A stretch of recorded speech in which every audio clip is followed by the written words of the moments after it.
Sementara itu, Saudara, PT Pelabuhan Indonesia 1 Persero atau Pelindo terpaksa menunda pelayanan ekspor tanah pozolan dari Aceh tujuan India dan Bangladesh. Total estimasi ekspor tanah pozolan mencapai 300.000 ton selama tahun 2020. Penundaan ini dikarenakan pandemi COVID-19.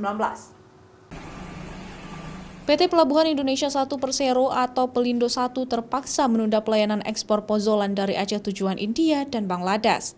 Penundaan pelayanan ini disebabkan tidak diizinkannya masuk kapal ke negara tujuan lantaran pandemi COVID-19.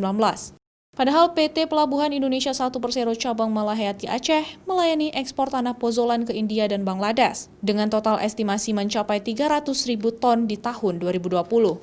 General Manager PT Pelindo 1 cabang Malahayati Sam Arifin Wiwi menyebutkan, ekspor pozolan merupakan ekspor pertama dari Aceh di tahun ini. Namun lantaran wabah COVID-19, ekspor terpaksa ditunda.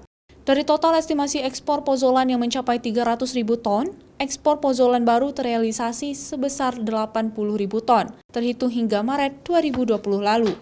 Ya, yang terbanyak kita kemarin sampai dengan bulan Maret juga sekitar 80.000.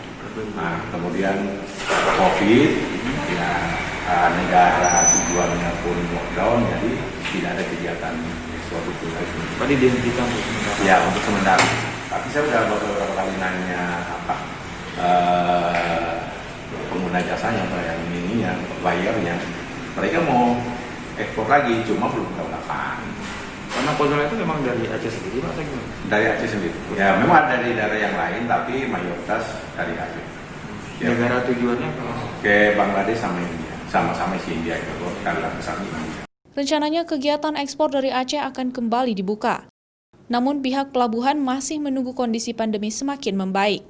Meskipun adanya penundaan pada ekspor, namun pihaknya masih membuka pelayanan impor ke Aceh melalui Pelabuhan Malahayati. Syahril, Kompas TV, Aceh Besar.